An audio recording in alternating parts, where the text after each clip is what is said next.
What's happening, everybody? I'm back. It's me, your resident supervillain, Mr. J. Washington, and I'm here with my review for the first season of Watchmen on HBO. Now, I know this is long overdue. I had many people ask me in the comments from many other videos, was I going to drop my review on this? Because I did the first episode, and because of some other things, I didn't get a chance to follow back through with it on each episode like I wanted to, but I'm here. So I'm going to do this, and I'm letting you know now, it's going to be spoilers. There's no way I can try to encapsulate this entire season and not give spoilers.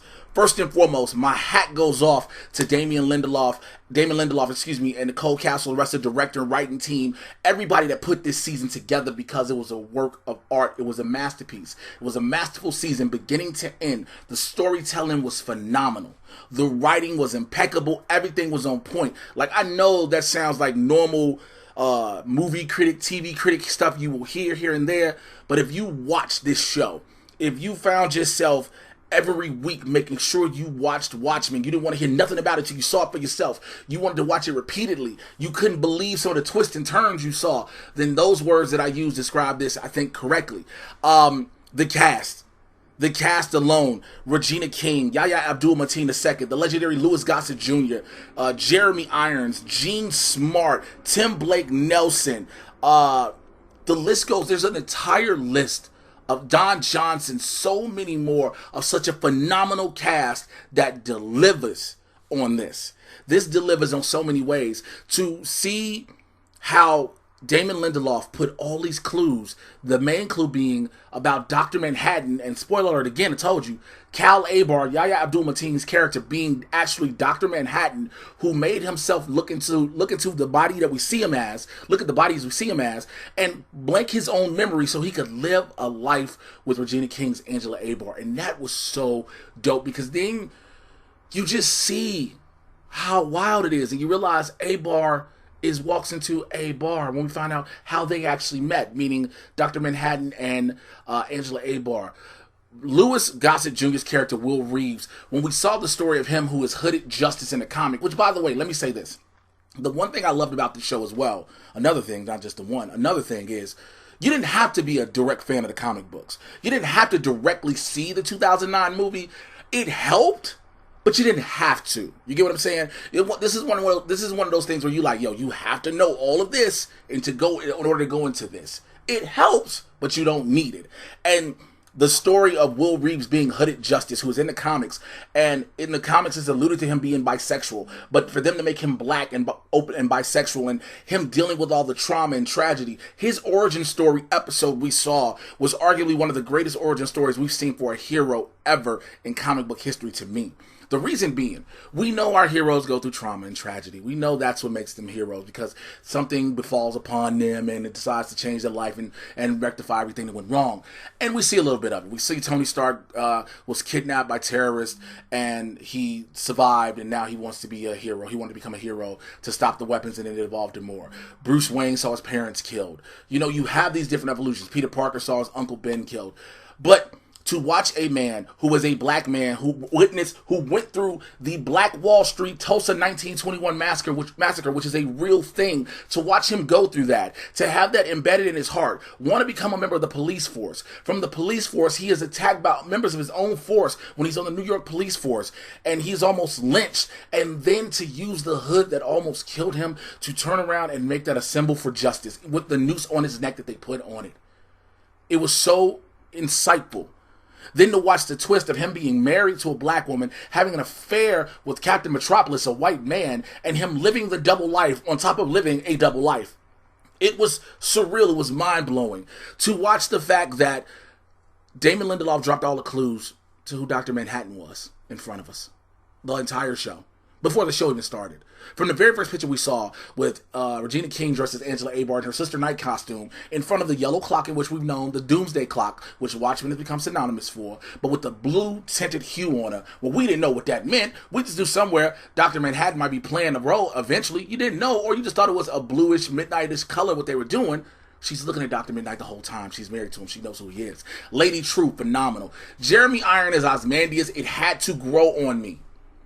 It really had to grow on me, but once it did, I got it. And every little thing that you thought you might not have liked, pieced itself together bit by bit, and it actually find out it was all orchestrated in a sense by Dr. Manhattan, one way or another, with the exception of the Hooded Justice thing, because he hadn't become Dr. Manhattan then, but then he could still see all the time and experience all the time at the same time.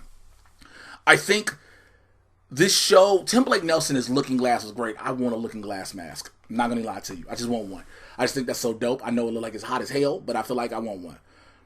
This thing is so dope. The show opened up the doors for potential season 2, which, if I'm not mistaken, I've heard some rumors, we might be getting an announcement about that soon. Don't quote me on it, but we should. The problem I have is, it is not for certain yet if whether or not Damon Lindelof will return as the showrunner. And that is what worries me, because you have something that is considered perfection in what the season was, right? Everything was done well.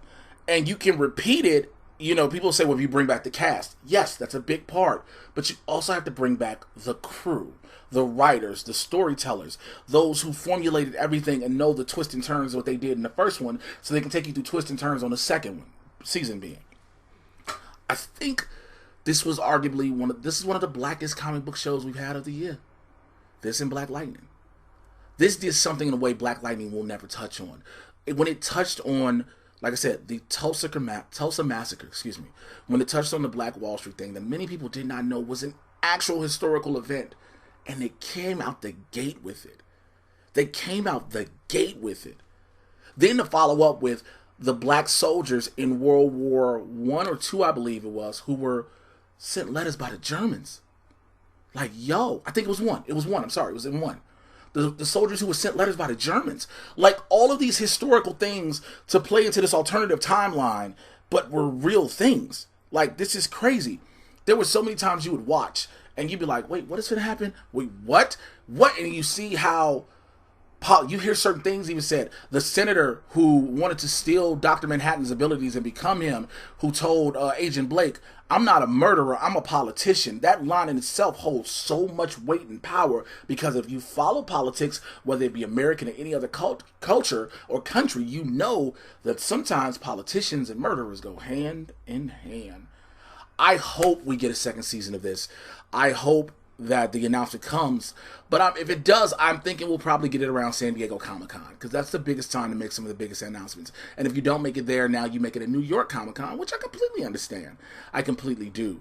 But I had to come and talk about, there's so much. Watch the Cyclops thing, where you find out the Cyclops is just a new version of the Ku Klux Klan, which all of a sudden the Cyclops basically was meant to track Dr. Manhattan with the circle on the eye, because that's what they were talking about.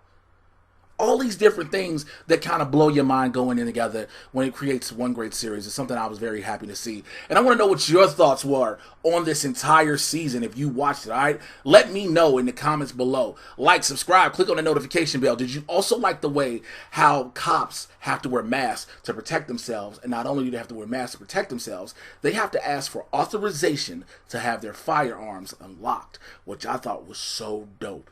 All right? Let me know, right? Follow me on Twitter and Instagram at Mr. J Washington, MRJAY. You should know how to spell Washington if you're here. You really should, all right?